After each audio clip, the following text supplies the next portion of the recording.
Okay, good morning to all. I'm Julito Masanda from BEd 4A, and I will be discussing the Module 1 of ST3, Teaching Indigenous People. So in this Module 1, it is entitled Education Philosophy of Indigenous People. So in this module, it is composed of 3 lessons. The first one is Culture as Process and Product. The second one is History, Life Stories woven into the tribe story, woven into the bigger story of the world. And the third one is Spirituality, Expression of Faith, Life, Values, and Beliefs. So, Indigenous education.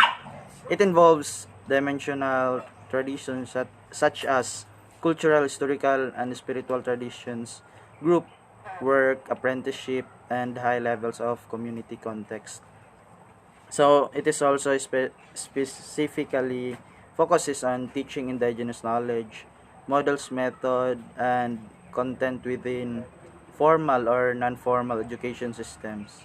The growing recognition and use of indigenous education methods can be response to the erosion and loss of indigenous knowledge through the process of colonialism, globalization, and modernity. So lesson 1, it is the culture as process and product. So before that, we will going to find the meaning of culture. So culture is a way of a group of people, the behaviors, beliefs, values, and symbol that they accept generally without thinking about them, and that are passed along by communication and imitation from one generation to the next.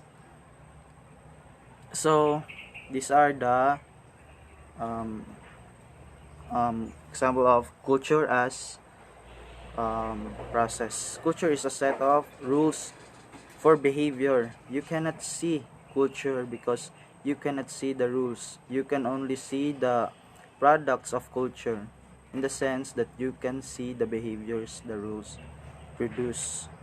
So the second one is culture is characteristics of groups. The rules of a culture are shared by the group, not invented by the individual. The rules of the group, which are passed on from one generation to the next, form the core of the culture. So the third one is culture is learned. No one is born acculturated. Rather, we are born with biological capability to learn. What each person learns depends upon the cultural rules of the people who raised them. So the last one is individual members of a culture are embedded to different degrees within their culture. Because culture is learned. It can be well learned by some people in the group and less well learned by others. So, culture as process. It comprises all procedures through which people transform the world as it is into a world of our own. This includes all group specific norms and rules, values and ideas, information and knowledge is represented, exchanged, appropriated, altered, and created anew in the process of communication. So culture as product. So culture is an exchange value, so it is a product like good, service, idea, but one that calls for good, consistent, and shared economic, social, and cultural models. So, what is indigenous people? Indigenous people are distinct social and cultural groups that share collective ancestral ties to the land and natural resources where they live, occupy, or from which they have been displaced. The land and natural resources on which they depend are inextricably linked to other identities, cultures, livelihoods, as well as their physical and spiritual being. So, the indigenous people experience of education, the Dated findings reveal that the education has other dimension in the indigenous people experience. So one of these is school as a venue of discrimination. Until today, discrimination persists as one of the traumatic experience of indigenous students, with the school being a key venue of such experiences. Discrimination is being experienced in two ways: from people and from the education system itself.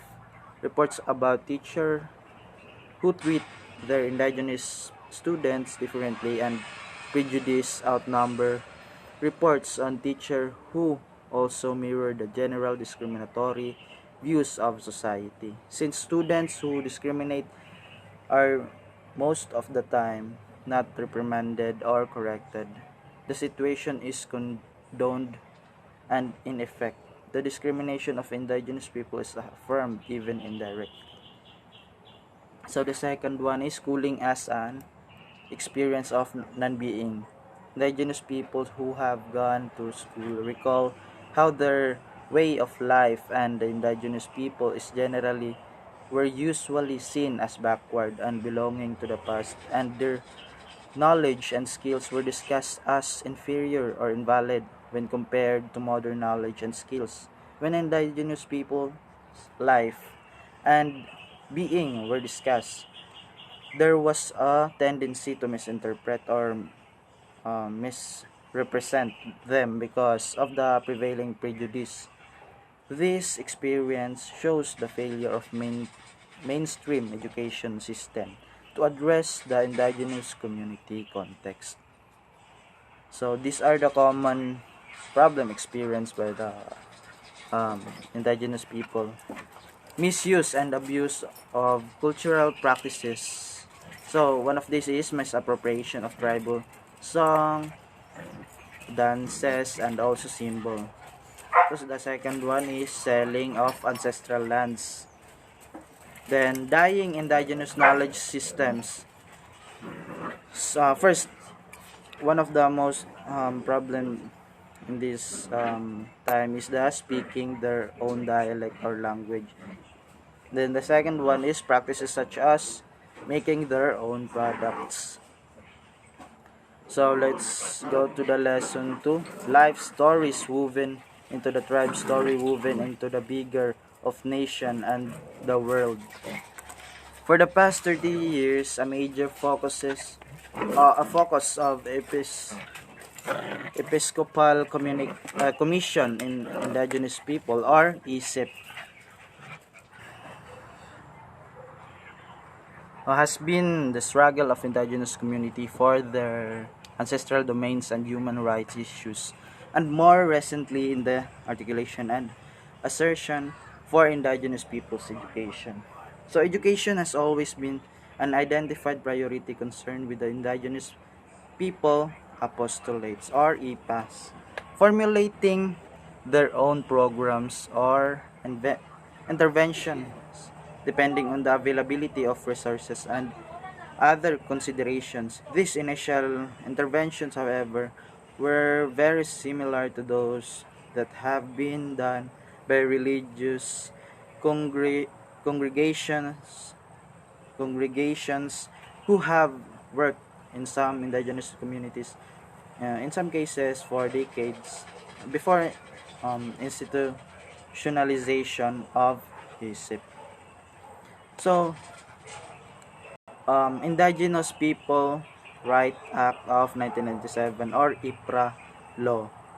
So it promotes recognize and protect the rights of every indigenous people, which as a citizen of this also practice. While there are no definite statistics and figures to give the accurate number of indigenous people communities reached by the public school system of the country, it is safe to say that the schooling is still inaccessible to many of these communities. So intervention. So spectrum of needs, basic literacy, numeracy. Then the form of intervention of this is teaching basic literacy, numeracy to children and adults based on mainstream approaches, methods, and content. So the second of spectrum of needs is periodic training such as livelihood, health, etc. The form of intervention. This is provision of adult-based training based on mainstream approaches and content. So the third one is support to enter the school.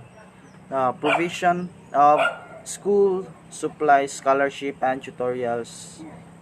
Then the last is school. Provision of infrastructures, personnel, usually lowlander, curriculum, evaluation tools, books, and school calendar based on the mainstream education system. Some modified intervention.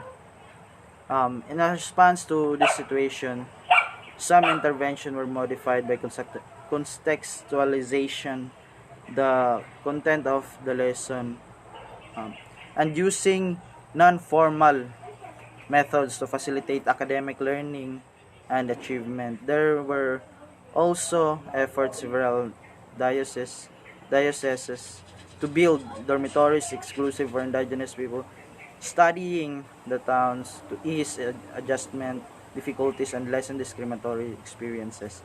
The main goals, however, were still in we're still to inculcate mainstream competencies and learning process to facilitate the assimilation of the indigenous learners into mainstream society. So education for indigenous people is defined as the comprehensive set of learning process that integrates both indigenous knowledge and other knowledge system.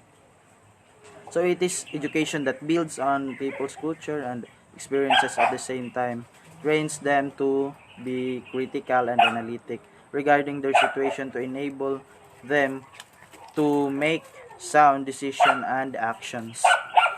So programs of this is the first community organizing involves building community organizations and providing assistance in areas of situational analysis, organizational management, and project management. And the second is research and information, updating and validating data on community concerns and issues and disseminating it to the community and broader public. Specific research projects are undertaken by the community, especially in the fields of culture, forestry, natural resource management, and appropriate technology, among others. So that's the third is education. Some of the topics are human rights, indigenous people rights, gender, and peace building. So the fourth is socioeconomic assistance to small-scale projects and cooperatives, including management. Okay, the rehabilitation, including assistance to communities affected by natural calamities or conflict, such as forcible displacement as a result of militarization of development projects. Okay, so next is community health education, promoting traditional medicine and other efficient and inexpensive healing methods. The last one is linkages and international relations, including networking with different indigenous organization and individual in the country and international. So spirituality, this is the lesson 3, spirituality, expression of faith, value, life, values, and beliefs. So the reasons for these beliefs usually stemmed from the fact that they often would hear the names of new deities, concepts, belief, etc., or of chants, sometimes epic in nature, even after the informants had assured them of divulging or all their knowledge. Also, generally, the most respected hierophants were often uncooperative with non-initiates. So believe in supreme God. In the Philippines, the record of Spanish and the surviving indigenous tradition live title doubt, doubt that the Filipinos had a belief in a supreme creator God. Okay, the name of this God vary depending on what region is discussed. Among some names are Bathala, Diwata, Kabunian, Mansilatan, Mactan, Laon, Lamawig, Mamaruswa, Tuhan, etc. So this is the graph showing hierarchy of creation generally held in Philippines belief system. So, the creator God was almost always said to be invisible or without form, and such as images of deity were not generally made. So, the supreme God was seen as distant and to involved in higher matters of direct worship. So, the lower gods were known names like Diwata, Diwa, Tuhan, and Anito.